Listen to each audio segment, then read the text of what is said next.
दोस्तों, उत्तर प्रदेश के मुख्यमंत्री योगी आदित्यनाथ का जन्म अजय सिंह विष्ट के रूप में पौड़ी गढ़वाल उत्तराखंड में हुआ था। योगी आदित्यनाथ का जन्म विष्ट घराने में होने के कारण लोगों के मन में विष्ट राजपूतों के बारे में जानने की उत्सुकता रहती है। यही नहीं, अर्पणा विष्ट यादव उत्तर प्रदेश में एक सक्रिय राजनीतिज्ञ और सामाजिक कार्यकर्ता हैं। वह पूर्व मुख्यमंत्री मुलायम सिंह यादव की छोटी बहू हैं। विष्ट जाति का मुख्य गोत्र भारद्वाज है, लेकिन कुछ शाखाओं में कश्यप और उपमन्यु गोत्र भी पाए जाते हैं। विष्ट उपनाम, जिसे विष्ट या विष्टा भी कहा जाता है, विष्ट राजपूतों ने कुमायूं के इतिहास में महत्वपूर्ण भूमिका निभाई थी। दोस्तों, गढ़वाल के 52 गढ़ों में से 3 गढ़ ऐसे हैं जिन पर विष्ट राजपूतों का अधिकार था। कुछ इतिहासकार बताते हैं कि विष्ट शब्द विष्ट से बना है, यानी विशिष्ट लोग।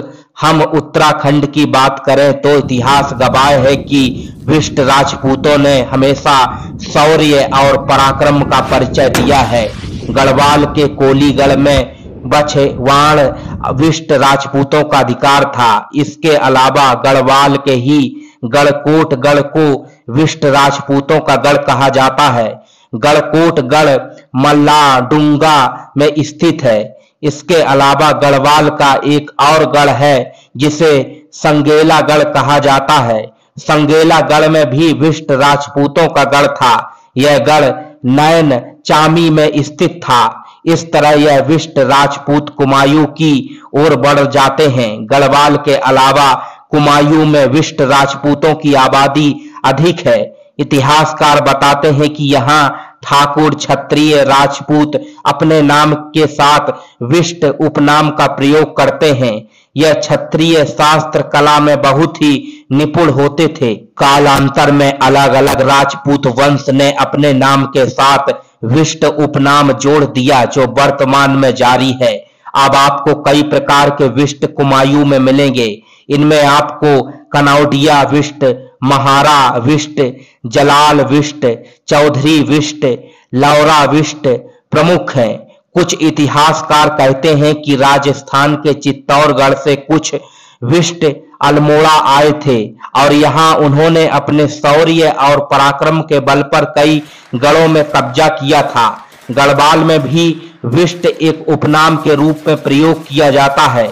इसमें रमोला विष्ट और बुराड़ी विष्ट प्रमुख हैं। आपको हिमाचल प्रदेश में भी विष्ट मिलेंगे। कुछ इतिहासकारों का कहना है कि विष्ट एक उपाधि है। कुमायूं के विष्ट प्राचीन काल में अधिकांशतः कुमायूं क्षेत्र के राजपूत वंशावलियों के ठाकुर यानी क्षत्रिय लोग अपने नाम के साथ विष्ट नामक उपनाम का प्रयोग करते थे। धीरे धीरे विभिन्न राजपूत समुदायों ने भी विष्ट नामक उपनाम को अपने नाम के साथ उपनाम के रूप में जोड़ना शुरू कर दिया था, जो वर्तमान में भी जारी है।